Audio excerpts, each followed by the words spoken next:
뭐든지 출발이 중요합니다. 오늘 말씀은 이 안디옥 교회가 출발하는 과정을 보여줍니다. 출발은 항상 어떤 방향과 같습니다. 뭐든지 속도가 다소 늦더라도 방향이 바로 돼야 똑바로 갈 수가 있습니다. 방향이 잘못되면 빨리 갈수록 오히려 불행이 더 빨리 다가오게 되는 겁니다. 그래서 진로를 결정하는 문제도 우리가 최선을 다하되 너무 서두르거나 조급하지 말아야 됩니다. 음식을 만들 때 이 조급하면 편법을 쓰게 돼요. 뼈를 오래 울고내는 그 맛을 내지 못하고 조미료로 맛을 내려고 합니다.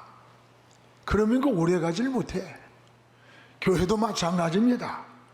성경대로 믿음대로 먼저 하나님의 뜻을 찾아야지, 좀 어렵다고 인간적인 방법을 쓰면 쉬운 길같이 보이지만 오히려 방향을 잃게 됩니다. 여러분, 초대교회를 보십시오. 고난이 많았고 핍박이 많았습니다. 그럼에도 불구하고 철저하게 하나님의 뜻으로 세워졌습니다. 이것이 하나님의 나라입니다. 오늘 말씀도 스데반의 순교로 인해서 예루살렘 교회가 위축이 되었고 또 흩어지게 되었습니다. 그런데 놀라운 일이 벌어지는 거예요. 예루살렘 성도들이 디아스포라, 흩어지는 것이 파괴되고 무너지는 것이 아니라 오히려 복음의 불씨가 이제 유대인을 넘어서 저 이방인 세계로 전해지는 놀라운 하나님의 역사를 오늘 보여주는 겁니다. 그리고 수많은 사람들이 예수님을 믿고 예수님에게로 돌아오는 거예요.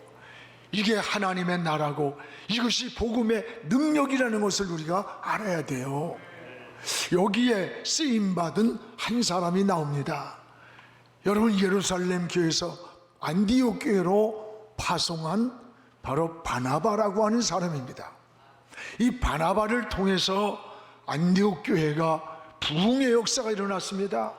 선교에 여러분 역사를 이루게 되는 것을 볼 수가 있습니다. 오늘 예루살렘 이 사도행전에는 두 가지 교회 모형이 나와요. 하나는 예루살렘 교회가, 이 예루살렘 교회는 유대인을 중심한 교회가 된 것 같이 이 안디옥 교회는 이방인 중심 교회가 되었습니다. 그리고 율법이나 어떤 전통보다 선교의 지형을 넓혀가는 그런 전초기지가 바로 이 안디옥 교회예요. 여러분 잘 알다시피 바울이 3차에 걸쳐서 전도 여행을 합니다. 그때의 그 출발지가 어디냐? 바로 이 안디옥 교회에서 출발을 하는 거예요. 사도행전에 나오는 모범적인 교회가 안디옥 교회입니다. 그러면 이 안디옥 교회가 어떻게 세워지게 되었고 어떻게 교회가 출발했느냐라고 하는 것이 굉장히 중요해요. 무엇보다도 오늘 말씀에 따라합시다. 주의 손이 함께하는 교회였다 라고 말씀합니다. 오늘 21절을 우리 같이 읽겠습니다. 주의 손이 그들과 함께 하심에 수많은 사람들이 믿고 주께로 돌아오더라. 여기 주의 손이 그들과 함께 했다. 안디옥 교회가 흩어진 그리스도인을 통해서 위협 속에서 세워지는 그 시간에 주의 손이 그들과 함께 했다 그랬어요. 여기에서 주의 손이 하나님의 능력을 나타내는 거예요. 그리고 축복을 나타내는 구약적 표현이 주의 손이라고 표현합니다. 오늘 사랑하는 여러분, 주의 손이 함께할 때 세 가지의 은혜가 나타났습니다. 하나는 주의 손이 보장해 주신다고 하는 약속이 이루어졌습니다. 이사야 43장 2절 우리 한번 같이 읽어봅시다. 내가 물 가운데로 지날 때에 내가 너와 함께 할 것이라. 내가 강을 건널 때에 물이 너를 침몰하지 못할 것이며 내가 불 가운데로 지날 때에 타지도 아니할 것이요 불꽃이 너를 사르지도 못하리라. 내가 물 가운데로 지날 때에 그 물이 너를 침몰하지 못하게 내가 너를 지킬 것이다. 네가 불과 같은 환난이 내 인생 앞에 다가올지라도 그 불이 너를 사르지 못하게 내가 보호해 주겠다는 거예요. 하나님이 보장해 준다는 약속입니다. 그렇습니다. 여러분, 사업을 해도 주의 손이 함께 해야 보장이 되는 거예요. 공부를 해도 주의 손이 함께 해야 되고, 여러분 가정도 주님이 보장해 주셔야 행복이 이루어지고, 목회도요 다른 방법 없어요. 주의 손이 함께 해야 하나님의 나라가 이루어지고 하나님 역사가 이루어지는 거예요. 오늘 여기서 주의 손이 함께 했다. 또한 주의 손이 함께 할 때 안전하게 지켜줬다는 거예요. 주의 손이 지키고 있었기 때문이다 그랬습니다. 부모의 손이 꼭 잡고 있는 아이는 가장 안전한 겁니다. 그 무디가 설교를 할 때 이런 이야기를 한 게 있어요. 어느 날 아빠와 어린아이가 산책을 하는데 이 아빠가 손을 잡았더니 어린아이가 아빠 내 손을 놓으세요. 내가 혼자 걸어갈게요. 그래서 손을 놓았습니다. 잘 걸어가던 이 아이가 그만 돌뿌리에 채여 넘어졌습니다. 그러니까 이 아이가 하는 말이 아빠가 내 손을 붙잡아 주세요. 아니 아이가 내가 아빠의 손을 붙잡을게요. 그 작은 아이의 손이 아빠의 손을 붙잡고 걸어갔습니다. 근데 그만 움푹 파인 데를 잘못 딛고 이 아이가 넘어지면서 다리를 다친 거예요. 그때 이 아이가 울면서 하는 말이 아빠의 그 손으로 나를 붙잡아 주세요. 그때 이 아버지의 큰 손이 이 어린아이 손을 꼭 잡았습니다. 그리고 함께 걸어갔습니다. 이 아이는 안전한 길을 갈 수가 있었습니다. 이게 무디가 설교한 내용 가운데 한 이야기인데 그렇습니다. 여러분, 신앙이 뭡니까? 내가 주님 손을 잡으면 힘들고 지치고 낙심들고 이럴 때에 그 손을 놓치는 거야. 아무리 믿음으로 잡는다고 하지만 내가 주님 손 잡으면 놓쳐요. 신앙은 내가 주님의 손을 잡는 게 아니고 주님이 내 손을 잡아주시는 거예요. 내 인생을 잡아주시는 거예요. 우리 찬송가도 있잖아요. 주님이 내 손 붙잡고 천국에 올라가겠네. 내가 주님 손 잡고 올라가는 게 아니에요. 주님이 내 손을 붙잡고 저 천국까지 우리를 인도해 주시는 겁니다. 그렇습니다. 주의 손이 함께 했다는 말은 주의 손이 보장해 주시고 안전하게 붙잡아 주시고 지켜 주셨다라고 하는 약속인 거예요. 또 하나는 주의 손이 함께 할 때 축복이 되었다고 말씀합니다.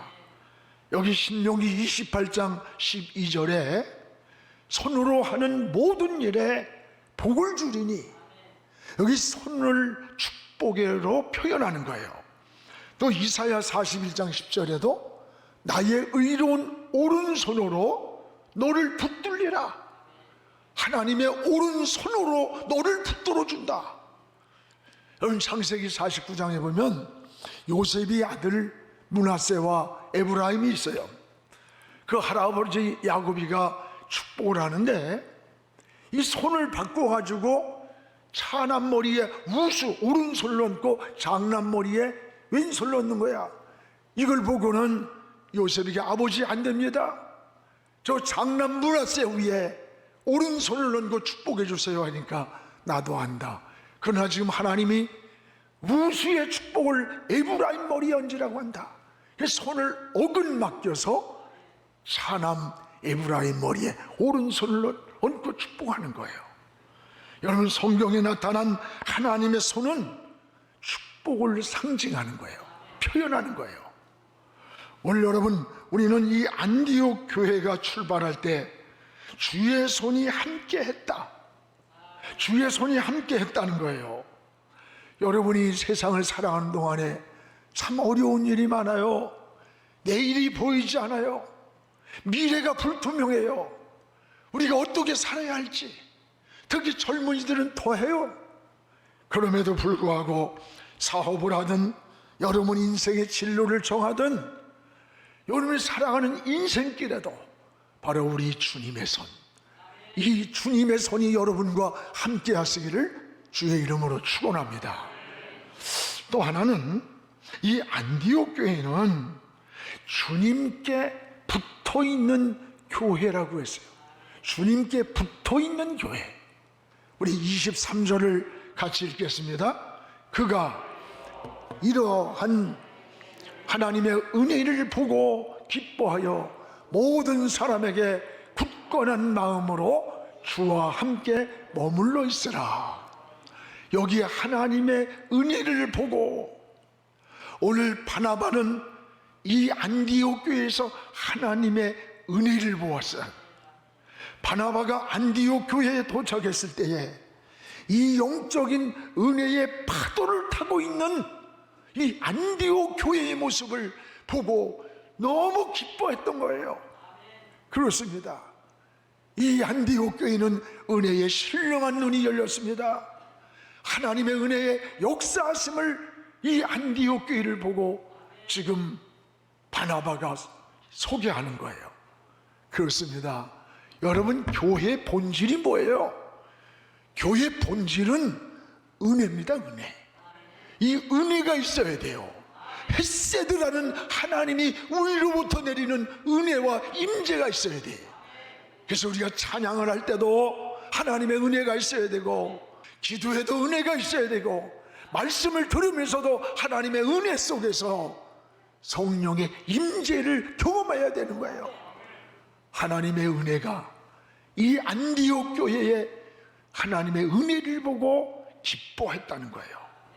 오늘 여러분의 삶이 하나님의 은혜 안에 살기를 주의 이름으로 축원합니다.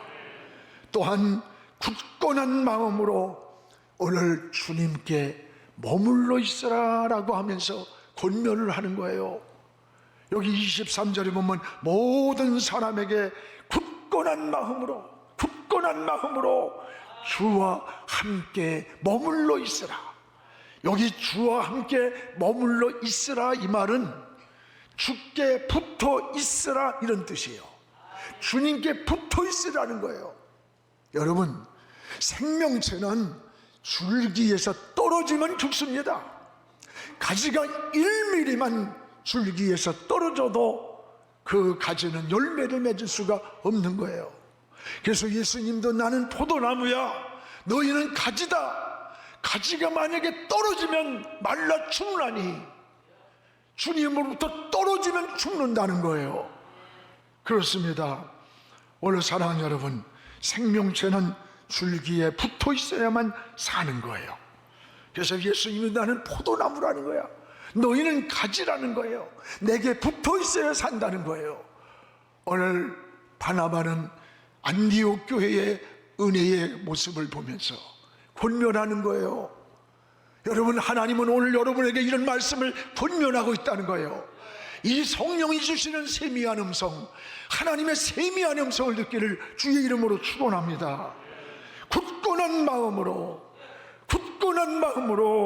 주께 붙어 있으면 절대 인생이 흔들리지 않습니다. 흔들리지 않아요. 그래서 이사야 26장 4절에 우리 같이 한번 읽어봅시다. 너희는 여호와를 영원히 신뢰하라. 주 여호와는 영원한 반석이시니라. 너희는 여호와를 영원히 신뢰하고 의지하라. 그 여호와는 영원한 네 인생의 반석이 됨이라. 반석이. 여러분, 하나님께서 축복할 때에 너희를 내가 반석 위에 세우리라는 겁니다. 우리를 반석 위에 세워준다는 약속이에요. 반석은 큰 바위를 말해요. 요만한 돌멩이가 아니에요. 우리 인생을 큰 바위 위에 세워놓으시면 비바람이 불고 창수가 나고 태풍이 우리 앞에 몰아칠지라도 흔들리지 않는 거예요. 오늘 여러분 인생 살다 보면 코로나도 걸려요. 병도 찾아와요. 실패도 찾아와요. 태풍도 불어오고 폭풍도 비바람도 찾아와요. 창수가 날지라도 무너지지 않는 원리는 우리 하나님이 우리 인생의 큰 바위가 되어주시기 때문에, 그 반석 위에 우리를 올려놓기 때문에 흔들리지 않는다는 거예요. 오늘 살아가는 여러분의 인생길이 미래가 불확실하고 알지 못한다 할지라도 우리 하나님 반석 위에 놓여서 세상이 요동칠 때에도 흔들리지 않는 이런 가정이 되고 믿음이 되고 신앙이 되고 삶이 되기를 주의 이름으로 축복을 합니다. 오늘 하나님의 은혜 주시고 붙여주시기 때문에 그런 거예요. 여러분의 신앙이 잘 붙어있는 가지처럼 열매가 잘 맺어지길 바라요. 굳건한 반석 위에 놓인 이 안디옥 교회와 같은 이런 신앙생활이 되기를 주의 이름으로 축원합니다. 또 하나, 이 안디옥 교회 속에는 잊을 수 없는 정말 희생과 헌신적 인물이 나옵니다. 그 누구냐? 24절에 나와요. 이 사람을 통해 이 안디옥 교회의 역사가 이루어지는 거예요. 우리 한번 읽어봅시다. 바나바는 착한 사람이요 성령과 믿음이 충만한 사람이라 이게 큰 무리가 주께 더하여지더라.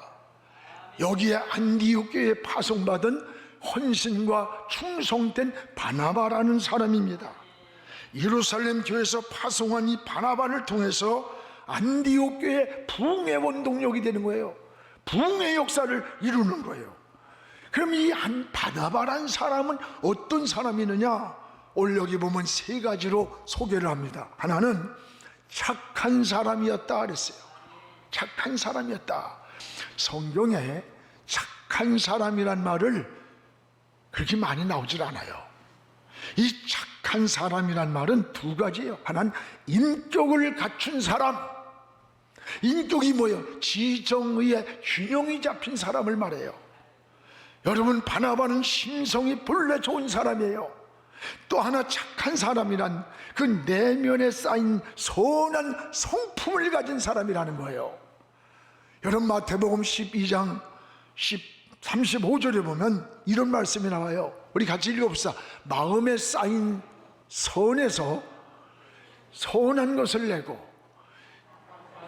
악한 사람은 그 쌓은 악에서 악한 것을 내느니라. 그래요.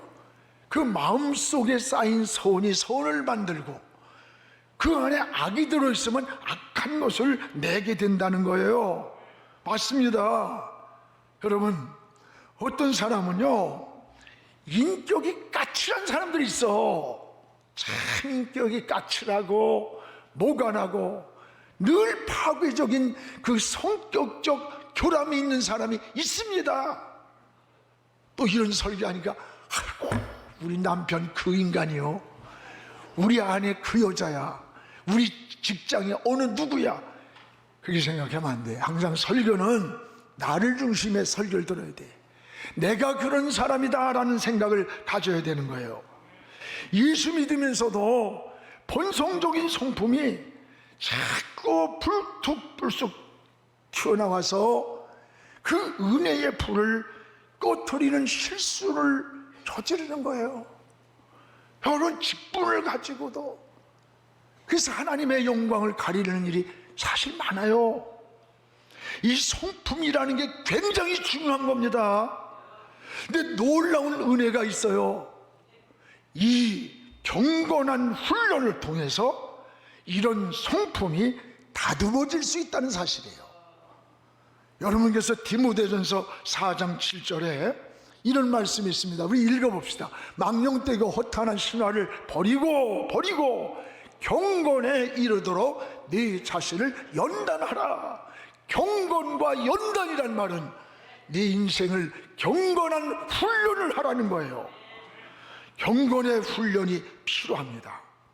여러분, 하나님은 우리가 모간하고 거칠고 울퉁불퉁한데도 불구하고 하나님의 은혜, 하나님의 은혜로 경건된 훈련이 될 때, 훈련을 통해 인격이 다듬어질 때 그 사람을 쓰는 거예요. 여러분, 은혜 받았다고요 하루아침에 막 어른되고 성숙해지는 거 아닙니다. 경건한 훈련이 뭘까? 경건한 훈련은 말씀과 기도와 섬김의 삶이에요.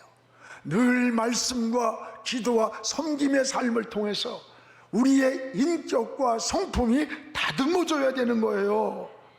오늘 받아마는 바로 착한 성품이 본래적으로 있을 뿐만 아니라 그 선한 성품을 가진 인격을 갖춘 사람이라는 거예요.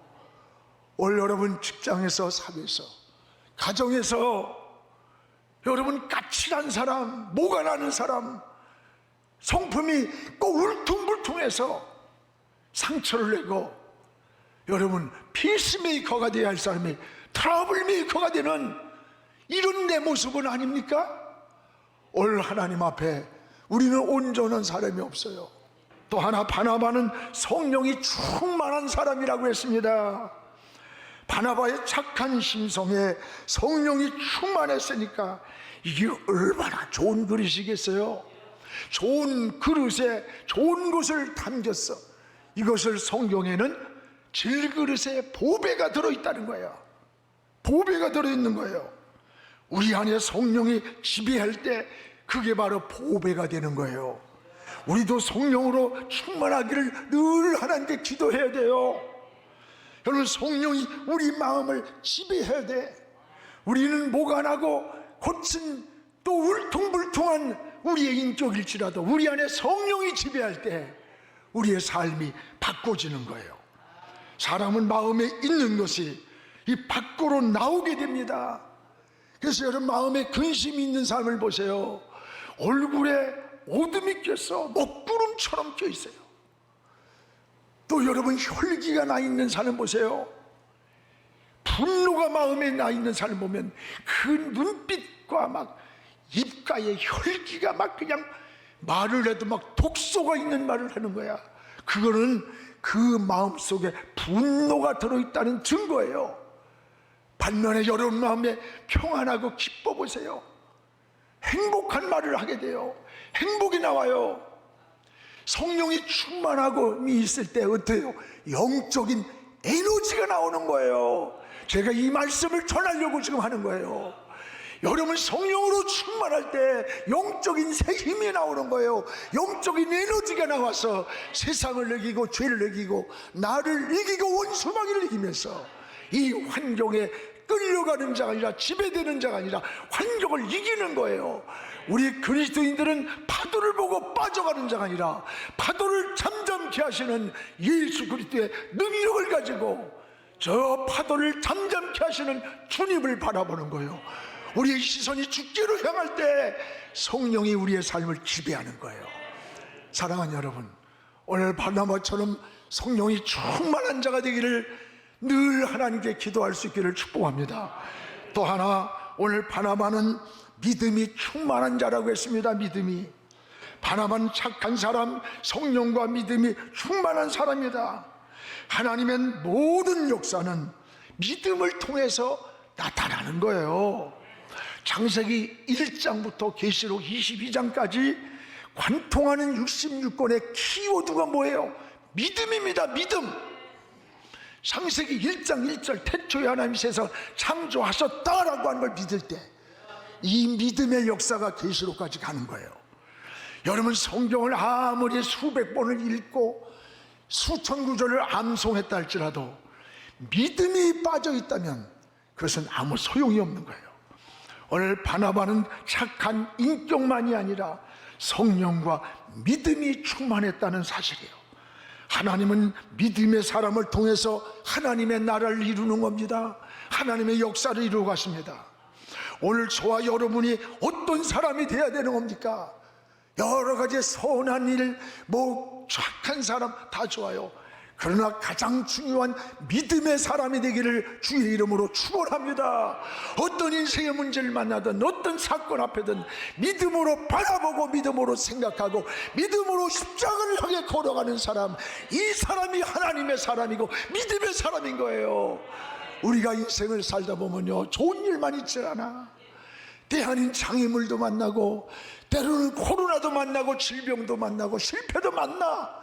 그럴 때 우리는 믿음의 시선을 가지고 주님을 바라보는 거, 이게 바로 하나님의 사람인 것입니다. 사랑하는 여러분, 오늘 바나바와 같은 한 사람이 필요합니다. 하나님이 찾는 한 사람이 바로 여러분이 되기를 주의 이름으로 축원합니다.